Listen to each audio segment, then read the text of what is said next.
Բարև ձեզ սիրելի երևանցիներ, սա մեր ամփոփիչ նիստը այս տարվա։ Նախ ուզում եմ ներողություն խնդրել երևանցիներից երկու դրվագով։ Առաջինը, որ անվերջ տեսնում եք այս տհաճ բառամթերքով եւ ագրեսիվլի նիստերը, ինչպես գիտեք, միշտ ամեն օրգանիզմում կարևորը գլուխն է, գլուխը ինչպիսին լինի, այդպես էլ շարունակվում է։ Պարոն Ավինյանին պատկերացմամբ շատ սելեկտիվ եւ կրկնակի ստանդարտներով եք վարում այս նիստերը, երբ որևէ մեկը ընդդիմադիրներից ինչ-որ բան է ասում, թեկուզ եւ մեկ-մեկ կոպիտ կամ ավելորդ, շատ կոպիտ եք արձագանքում, եւ ձեր թիմակիցներն են անում կամ չեք նկատում կամ խնդրում եք, որ չանեն։ Անընդհատ խոսվում է նրա մասին, որ ինչ-որ վատ բառամթերք է օգտագործվում, վատ բառամթերքի մեջ պարոն Ավինյանից ես լսել եմ լոճվել բառ, սառույցը դրեք վզներիդ կհովանակ, իա բամբար գիա, այսինքն քաղաքապետ ունեցող քաղաքապետարանը բնականաբար պետք է վերջում բերետներով ընդդիմադիրներին հանի դուրս։ Ես հստակ վստահ ասում եմ, ես որևէ անձի հանդեպ անհարգալից խոսք իմ կողմից որպես ինիցիատոր ինձ թույլ չեմ տալիս։ Ես նման դաստիարակություն չունեմ եւ ես կարծում եմ, որ քաղաքական հանրային խոսույթում որևէ հայոյանք եւ վիրավորական բառ սխալ է։ Բայց կրկին նաև բացի նրանից, որ քաղաքագետ եմ եւ վիրավորաբան, նաև մարդ եմ, հայտղա եմ, բնականաբար եւ դիմացինը կորցնում է իր եզրերը, պետք է դիմացինին կարգի իրավիրել։ Հենց Երևանի փողոցները մեզ դա սովորացրել են։ Նաև տարբեր գործընկերներ մոտեցան ինձ ասեցին, որ ես ինձ նիկոլական եմ անվանել, սխալ էին երևի հասկացել, ես բացատրեցի, որ ես որևէ նպատակ չունեմ նիկոլական անվանել այն մարդուն, ով որ ինքը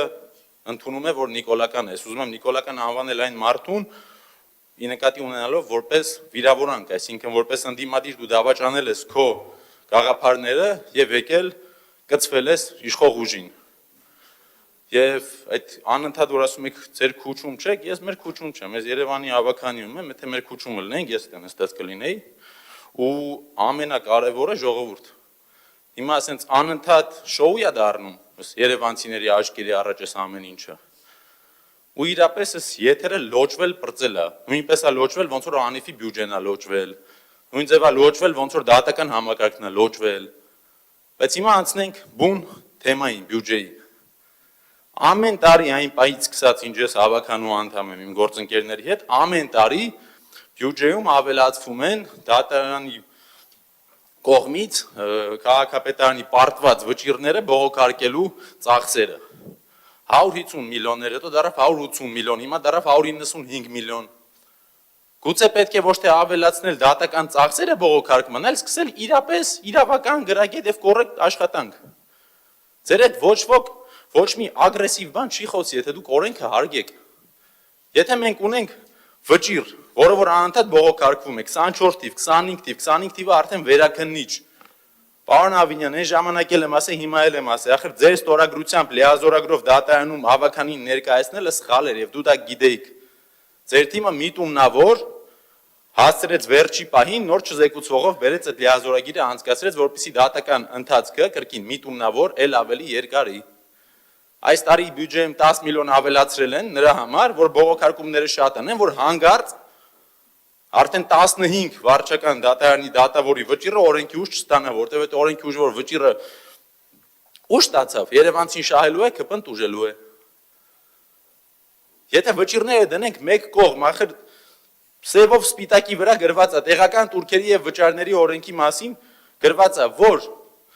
տեղական վճարների ծախսերը դա փոխհատուցման սկզբունքով է գործում, այսինքն քաղաքային սուբյեկտը, տեղական կառավարման մարմինը պարտավոր է հաշվել այդ ծախսերից ելնելով ստանալ գումար, որպեսզի այն ինչքան ծախսել է, այդքան էլ հետ դնի։ Այդ 160,000-ը, որ 12,000 էր, այդ ժամանակ արդեն 450-ի կրկնակին հավաքվում էր, 900 միլիոնից ավել գումար էր հավաքվում։ Եվ դուք համ դատարանի վճիռն եք անտեսում, համ օրենքն եք անտեսում։ Ու հիմա էլ այս բյուջեով բերել եք կրկին, որ նախատեսում եք ստանալ եւս 2 միլիարդ, 1 միլիարդ 980 միլիոն դրամ կարմիր գծերի համար։ Ժողովուրդ ջան, սա պաշտոնական լծակներից օգտվելով գողություն է։ Հետ կանգնեք սրանից, չի կարելի, դուք սրանով ընդդիմադիրներին չեք վնասում, վնասում եք երևանցիներին։ Ապաշխարեք, ձեր սխալերից հետ կանգնեք եւ քանի որ սա տարվա վերջի նիստն է, մեր երևանցիներին մաղթում եմ լավ տարի, հույս ունեմ, որ մյուս տարի այս ժամանակ ԿՊ-ն այլևս իշխանություն չի լինի եւ մեր քաղբանտարկյալները, մեր հոգեվորականները բոլորը կլինեն ազատության մեջ։